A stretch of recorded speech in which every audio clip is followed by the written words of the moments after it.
Terceira Era, capítulo 10. O Necromante. No ano 2002 da Terceira Era, os Nazgûl começaram a agir. Ao cair da noite, eles se infiltraram secretamente na torre fortaleza de Minas Ithil, em Ithilien, na encosta das Montanhas Negras. Eles sorrateiramente assassinaram os sentinelas de Gondor, que guardavam o lugar durante a noite. E quando não havia mais quem pudesse anunciar a sua chegada, os orques de Mordor invadiram a cidade. Logo, Minas Ithil caiu na mão dos 9 Nazgûl, e ali o Witch King construiu um novo trono para si. E assim, Minas Ithil, que em Sindarin significa Torre da Lua Crescente, passou a ser conhecida como Minas Morgul, que significa a Torre da Sociedade Negra. E ali, os 9 estabeleceram moradia. Minas Morgul era um lugar terrível, infestado por todo tipo de inimigo dos povos livres da Terra-média. A cidade que outrora havia sido construída pelos Dúnedain agora lembrava um pouco Angmar, um novo desafio aos homens do Oeste. Mas dessa vez, o olhar sombrio do Witch King se voltava para Gondor.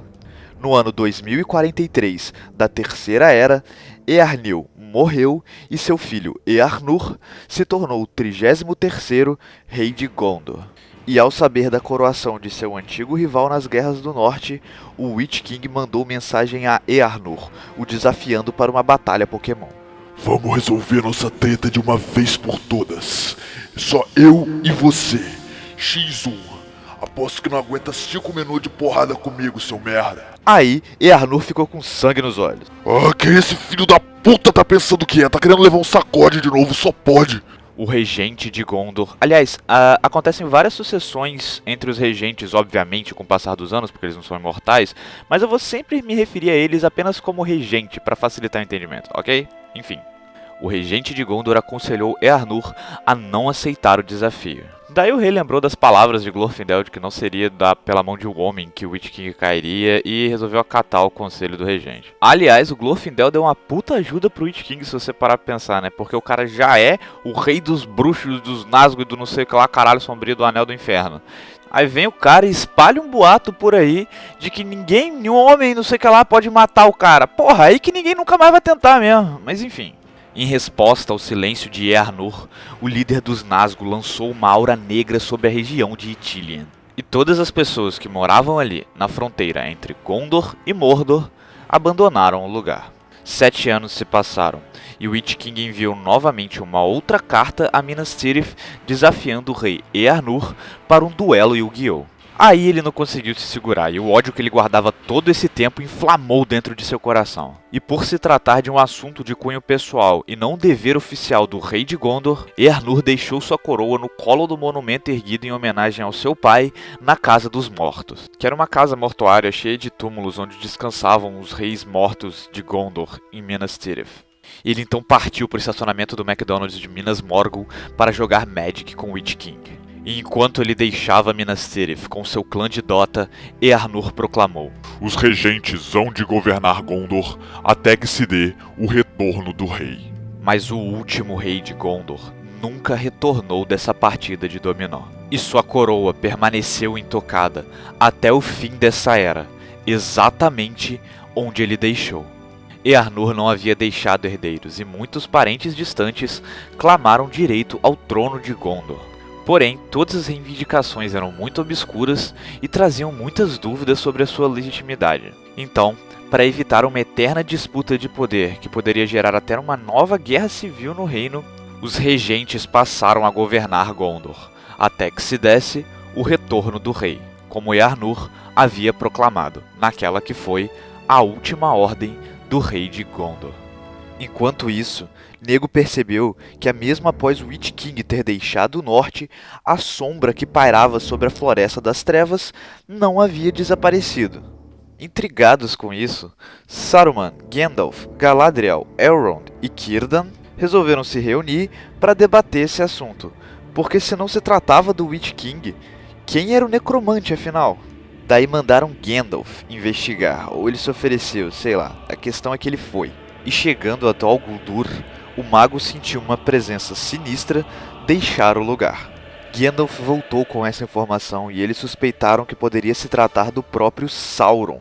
Talvez o Senhor do Escuro não houvesse sido derrotado no final das contas. Talvez ele só estivesse escondido por todos esses anos. Afinal, um anel ainda estava por aí. E eles não poderiam estar mais certos em suas suposições. Sauron não havia sido completamente derrotado. Pois, como eu disse antes, para que um anel atingisse todo o seu potencial, o Senhor do Escuro precisou colocar parte de seu espírito na joia. Sauron não conseguia tomar forma física, pois para isso precisava do Um Anel, que foi perdido no rio Anduin por Isildur, quando ele foi alvejado pelas flechas dos orcs. Seu poder estava bem fraco, e com a chegada de Gandalf, ele fugiu de Dol Guldur e voltou ao leste, se instaurando em Mordor, no alto da torre de Barad-dûr, sua antiga fortaleza na Segunda Era. Um terrível olho sem pálpebras, envolto em chamas, sentado no pináculo de uma torre negra. Assim era Sauron agora. E essa descoberta deixou todos alarmados, e então começou um período conhecido como a Paz Vigilante. Sauron ainda não tinha poder para aterrorizar ninguém, mas seus servos reconstruíram o Portão Negro, e eles eram mais do que suficientes para defender sua própria terra. E em Mordor ele permaneceu, em silêncio, enquanto todos os povos livres da Terra-média se preparavam para a possível guerra iminente. A Terra-média ficou praticamente livre de todas as criaturas malignas que a assombravam, pois elas haviam sido convocadas pelo Senhor do Escuro para retornar a Mordor. As duas frontes, os povos livres versus Sauron, se preparavam para a guerra. No fim das contas, era Sauron quem estava por trás de todos os ataques dos Easterlings, Haradrim, Númenóreanos Negros e Corsários de Umbar. Assim como, obviamente, era ele quem dava as ordens ao Witch King. Os Dúnedain do Sul e do Norte não sabiam, mas durante toda a Terceira Era, era contra Sauron que eles estavam lutando, mesmo que indiretamente. E só para esclarecer daqui pra frente, eu vou falar pra vocês tudo que Sauron fez ou deixou de fazer, mas os povos livres e o Conselho Branco não sabiam que era ele. Apenas desconfiavam, porque, né, quem mais? Mas enfim. Cerca de 400 anos se passaram durante essa paz vigilante. E no ano 1460 da Terceira Era, Sauron abriu as portas de Mordor, revelando a sua mais nova criação, os Uruk-hai, uma nova raça de orcs, muito mais poderosa do que os comuns. A partir daí, sua sombra pairou novamente sobre a Terra-média, e seus servos voltaram a causar problemas. Em resposta a essa nova ameaça, Elrond, Saruman, Gandalf, Círdan e Galadriel formaram o Conselho Branco, com o objetivo de combatê-la, mesmo sem ter certeza se seu inimigo era Sauron ou não. Mas independente disso, para eles, o fato é que alguma sombra terrível estava se formando e ela precisava ser combatida. E ao saber dessa festinha através de seus espiões, Sauron retornou a Dol Guldur para bater de frente com o novo Conselho Branco. E ao saber do retorno do tal necromante a Dol Guldur na Floresta das Trevas, Gandalf propôs que eles atacassem sua fortaleza, mas Saruman, o líder do conselho, foi contra. Saruman possuía uma informação que ele não dividiu com seus companheiros. Ele havia descoberto que em algum lugar alguém havia reencontrado um anel. Porém, o Mago Branco não sabia quem havia sido ou sequer seu paradeiro.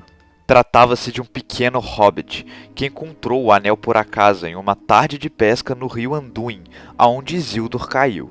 Seu nome era Sméagol, e ele sofreu com a influência maligna do anel logo que o encontrou. Sméagol assassinou seu companheiro de pesca, brigando pelo anel, e foi expulso de sua vila após seus conterrâneos descobrirem sobre seu crime. Através da influência do anel, ele acabou se tornando uma criatura maligna, e o sol machucava sua pele. Lembrando que o sol é um Maia carregando o fruto dourado da árvore de Valinor, e a sua luz machuca criaturas malignas. Tanto que os orcs só andam à noite, e toda vez que Sauron precisa mover suas tropas durante o dia, ele coloca uma nuvem preta maligna em cima deles. Enfim. Sméagol foi até as cavernas dos Goblins, e lá ele definhou por anos, ficando mais parecido com um Goblin do que com um Hobbit, e ele teve a sua vida estendida pelo Um Anel.